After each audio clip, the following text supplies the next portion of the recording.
Boots supply chain is part of Boots UK, in turn part of the Allianz Boots Group, and we've got about 4,500 people who manage the flow of stock through from suppliers to our stores to give us customers great customer service. In 2006 we announced a massive change project for Boots UK where we'd completely restructure our supply chain. That meant that from 18 distribution centres around the country we'd moved to much smaller facilities, and that would directly impact 2,500 people.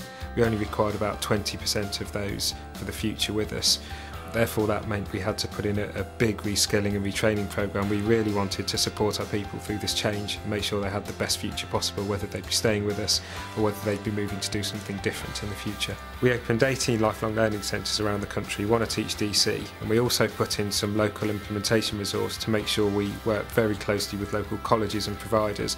Basic Skills for Life courses were obviously English and maths, but what we did on top of that, we worked with providers to embed those core skills in some other modules. So for example, a number of people got basic literacy and numeracy at the same time as doing an IT qualification. We worked very closely with our trade union Usdaw to get a really good deal for our people, and we agreed that for every hour that somebody spent in their own time learning, we'd back that up with an hour paid time, and that was really important because it gave people a good reason to get into learning. Some after 20-30 years since they were at school. People gained great confidence. That helped them in job searches.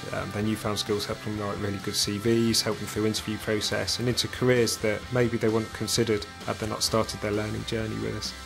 As an organisation, this project has made a massive difference to us as a business.